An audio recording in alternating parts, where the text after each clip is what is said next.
Assalamu alaikum wa rahmatullahi wa barakatuhu. ‘Yan uwa masu sauraron mu a wannan tasha tamu mai albarka, Allah ya saka muku da alkhairi, Ubangiji Allah ya sa mu gama lafiya ga baki. ‘Yan uwa muna muku bayani na ilimi wanda yake iyakacin fahimtar mu, wanda yake wasu da yawa sun sani.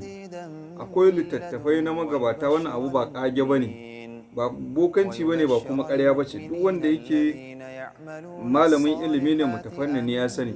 Ku ci gaba kuma da bibiyan mu a hankali, mu ci gaba da kawo muku abubuwa na ilimi wanda za ku dinga samun ci gaba da kuma samun nutsuwa, domin akwai abin da in ka san shi ai kamar shi kan sanin Allah ta'ala madaukakin sarki, ai kaga yayi misalai da yawa kan abin da ya shafi sani.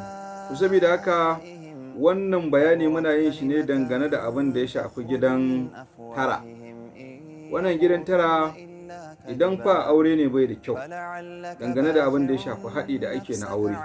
Domin wannan fa in ka auri mace a nan kuka haɗu, wallahi in ka aure ta yadda ka san yalo fifa ya tsaye da hannu haka, wallahi komai naka haka dai dakata.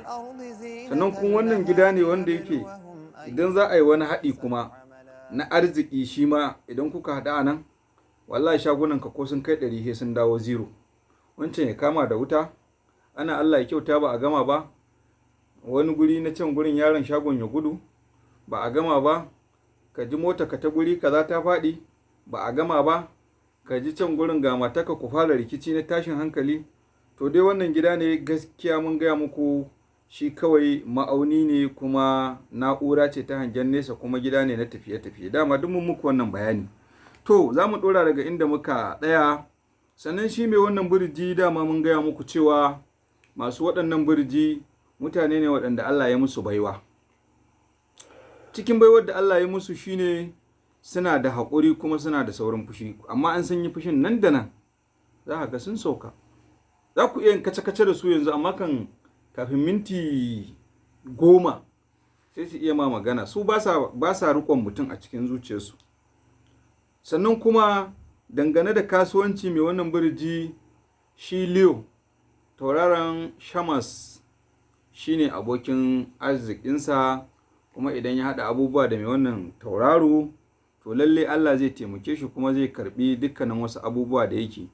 Sannan kuma duk wata harka da zai yi, kamar abin da ya shafi aikin banki, shi ma mai wannan burji idan ya yi ilimin boko, tunda yanda aka koma da ƙasan kenan, dole sai ka yi wannan ilimi, ka fahimci yadda abubuwan suke, an nuna ma waɗancan dabarun, sannan za ka iya zuwa ka ci arzikin wannan ƙasa. To wanda ya karatun boko zai iya yin wannan, haka kuma wanda ya karatun boko zai iya yin injiniyarin, saboda shi wannan burji mai shi gaskiya zai iya yin abubuwa da yawa. Haka kuma zai iya yin talla na midiya.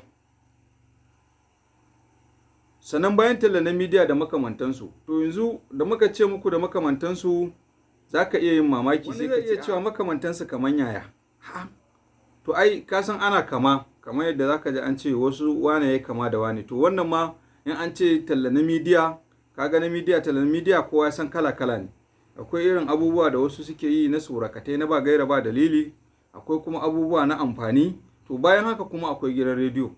Rediyo shi ma kafin lokacin shigowar irin su TikTok dinnan, irin su Facebook, irin su YouTube da sauran abubuwa, gidan rediyo shi kowa ya sani, shine abin da zaka faɗa kowa duk duniya kowa ya sani.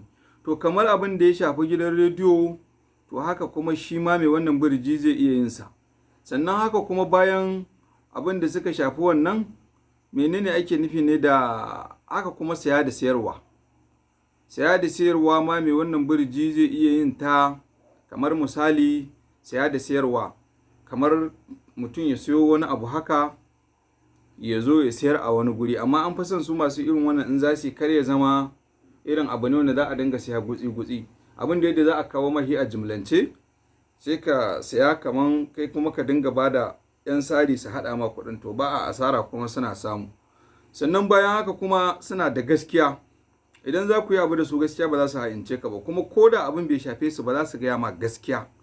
Amma kai a lokacin da suke gaya ma, za ka dinga ganin kamar da wasa suke gaya maka, kuma za su yi suka gaya ma magana sau ɗaya ba za su maimaita ma ba, kai za su baka ka dinga ganin kamar wasa suke. To sannan kuma haka idan ka gansu a fuska za ka gansu kamar natsatsu, za ka ga suna da ɗan kamar yanayin mutane masu jin tsoron Allah, za ka gansu suna dai da ɗan kamewa haka irin ta fuska, don za ka iya yarda da su kai kanka ka ba su amana. Sannan kuma in ka ba su amanan za su kiyaye, ba masu cin amana ba ne, magana na domin Allah. Sannan kuma suna da wani abu wanda ake ce mushi taƙiyya. Taƙiyya shine ka san abu, amma ka san abu a ranka, inda abin da yake a ranka daban, abin da yake kuma a fuska da zuciyar da kake nuna mutane daban. Sai da haka su masu wannan birji gaskiya sun iya taƙiyya, don haka a wurin taƙiyya su ma ba a basu a baya ba. Sannan haka mai wannan masu waɗannan birji kuma ya ce za su iya yin sana'ar za su iya yin sana'ar hatsi. Sannan kuma bayan sana'ar hatsi sai ce za su ba sana'ar hatsi ba, akwai wani abu da ake ce mushi ko alkama ne, kamar alkama ne, ni dai ina ganin kamar alkama ne, wani mai kama da shinkafa haka da za a gan shi ya so yawwa, to za su iya yin sana'ar shi kuma za su samu sosai.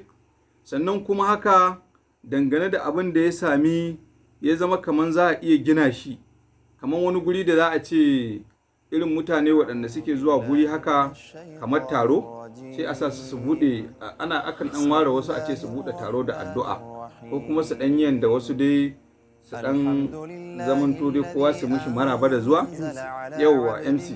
So waɗannan masu waɗannan birjin gaskiya in ka san mutum na da wannan birji da an je gurin taro, ko da kai mai gidan shi ne, kawai ka ce mishi ya buɗe wannan taro da addu'a.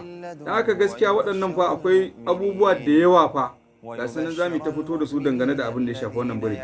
Mun tsaya mun yi maganganu da yawa, don haka gaskiya za mu dakata a nan, sai Allah idan ya kai mu kuma karatu na gaba, saboda abubuwan da yawa.